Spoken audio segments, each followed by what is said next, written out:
إن الحمد لله والصلاة والسلام على رسول الله وعلى آله وصحبه أجمعين। ঢাকার প্রবেশ পথ রায়েরবাগ অঞ্চলের অত্যন্ত প্রসিদ্ধ একটি মসজিদ বাইতুল ফালাহ জামে মসজিদের সাথে সম্পৃক্ত মুজাহিদনগর এবং রায়েরবাগ এই অঞ্চলের সম্মানিত গুণীজনদের নিয়ে আয়োজিত আজকের এই সুধী সমাবেশ। আজকের এই বারাকাপূর্ণ প্রোগ্রামে উপস্থিত আছেন বাইতুল ফালাহ জামে মসজিদের সম্মানিত সুযোগ্য সুদক্ষ সম্মানিত সভাপতি এবং সমাজসেবক শ্রদ্ধেয় আলহাজ তাজুল ইসলাম সাহেব। উপস্থিত আছেন বাইতুল ফালাহ মসজিদের সম্মানিত সুযোগ্য সদস্যবৃন্দ এবং আজকের প্রোগ্রামের সম্মানিত সঞ্চালক, একান্ত প্রিয় সম্মানিত সেক্রেটারি। উপস্থিত আছেন আমার সামনে রায়েরবাগ এবং মুজাহিদনগরের সব থেকে সম্মানিত ব্যক্তিবর্গ, যারা মূলত এই এলাকার এই সামাজিক ব্যবস্থাপনা এবং এই মহল্লা কেন্দ্রিক সমাজ পরিচালনায় যারা অত্যন্ত দক্ষতার সাথে আন্তরিকতার সাথে ভূমিকা পালন করেন। সামাজিক বিভিন্ন সমস্যার সমাধানে আপনাদের মাধ্যমেই, আপনাদের মেধা এবং যোগ্যতার মাধ্যমে আল্লাহ তাআলার একান্ত রহমতে যারা দায়িত্ব পালন করেন, এমন সব গুণীদের নিয়ে গুণীজন আমার সামনে উপবিষ্ট আছেন। আমি আবারও আপনাদের উদ্দেশ্যে সালাম জানাই। আসসালামু আলাইকুম ওয়া রাহমাতুল্লাহি ওয়া বারাকাতুহু। সবাই কেমন আছেন? আলহামদুলিল্লাহ, আল্লাহ তাআলা আমাদেরকে ভালো রেখেছেন। আমরা অত্যন্ত আনন্দিত এবং আমরা গর্ববোধ করছি বাইতুল ফালাহর আশেপাশে মুজাহিদনগর এবং রায়েরবাগের শ্রেষ্ঠ সন্তানদের নিয়ে, বিশিষ্ট জনদের নিয়ে আমরা আজকে এখানে আল্লাহর ঘর মসজিদে আমরা এখানে বসতে পেরেছি। আমরা কালিমাতুশ শুকর আদায় করছি, আলহামদুলিল্লাহ।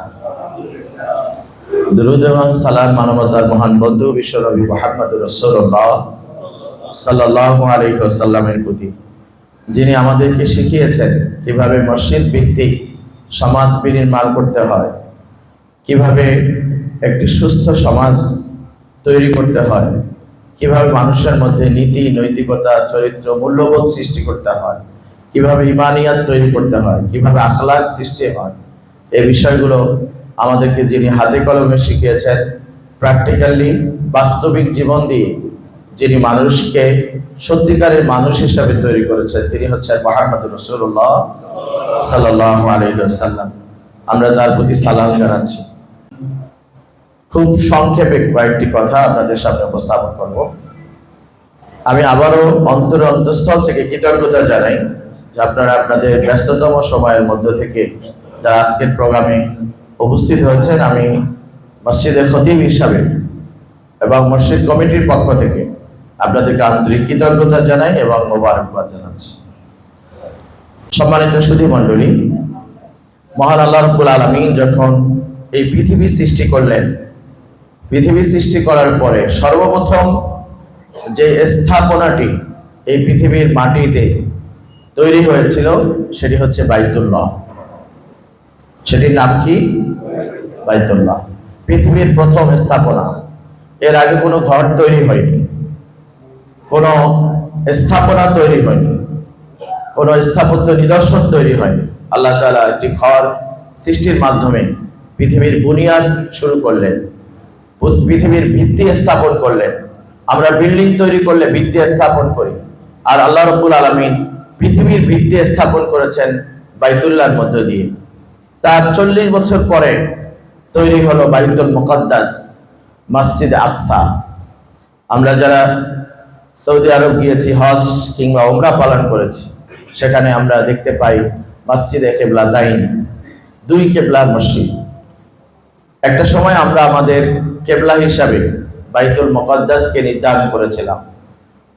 আমরা বাইতুল মুকাদ্দাসের দিকে ফিরে সালাত আদায় করতাম।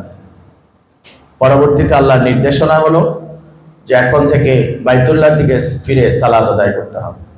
সম্মানিত প্রিয় উপস্থিতি, বিশ্বনবী মুহাম্মদ রাসূলুল্লাহ সাল্লাল্লাহু আলাইহি ওয়াসাল্লাম যখন মক্কা থেকে মদিনায় হিজরত করলেন, মদিনায় হিজরত করে মদিনায় ঢোকার আগেই, মদিনায় ঢোকার পূর্বেই মসজিদে কুবা তিনি তৈরি করলেন। কুবা পল্লীতে মসজিদে কুবা, মদিনায় ঢুকেননি, কিন্তু ঢোকার আগেই তিনি একটি মসজিদ তৈরি করলেন, যে মসজিদের নাম হচ্ছে মসজিদে কুবা। কেউ যদি মসজিদে কুবায় 2 রাকাত সালাত আদায় করেন, তাহলে আল্লাহ তাআলা তার আমলনামায় একটি কবুলকৃত উমরার সমান সওয়াব আল্লাহ তাআলা দান করে দেন। সম্মানিত মুসলিম ইকরাম, সম্মানিত সুধী মণ্ডলী, হযরত সুলাইমান আলাইহিস সালাম, আপনারা জানেন তিনি তার জীবনের শেষ পর্যায়ে পৃথিবীর একমাত্র ব্যক্তি সুলাইমান আলাইহিস সালাম, যিনি মৃত্যুর পরেও 1 বছর তিনি দাঁড়িয়েছিলেন। এই বিষয়টা আমাদের কাছে কারো কারো কাছে অবাক মনে হতে পারে। একটি মৃত মানুষ কবরে প্রবেশের আগে, কবরস্থ করার আগে 1 বছর তিনি লাঠির উপরে ভর দিয়ে আল্লাহ তাআলা যাকে দাঁড় করিয়ে রেখেছিলেন। আপনারা অনেকেই ঘটনা জানেন, জিনদের দিয়ে বাইতুল মুকাদ্দাস তৈরি করা হচ্ছিল। বাইতুল মুকাদ্দাসের নির্মাণ কাজ করেছিল জিনেরা, সহযোগিতা করেছিল জিনেরা। জিনদের কাজ তদারকি করার জন্য সুলাইমান আলাইহিস সালাম দাঁড়িয়ে থাকতেন। কিছু কিছু অবাধ্য জিন কাজে ফাঁকি দেওয়ার জন্য চেষ্টা করত। সুলাইমান আলাইহিস সালাম যতক্ষণ দাঁড়িয়ে থাকতেন, তারা ঠিকভাবে কাজ করত। সুলাইমান আলাইহিস সালামের হায়াত শেষ, কিন্তু মসজিদ নির্মাণের কাজ এখনো বাকি। সুলাইমান আলাইহিস সালামের হায়াত শেষ, মসজিদ নির্মাণ হয়নি। পৃথিবীর বিরল ইতিহাস, এই ইতিহাস আমাদেরকে চোখে আঙ্গুল দিয়ে দেখিয়ে দেয়, আমাদেরকে জানান দেয়, আমাদেরকে শিক্ষা দেয়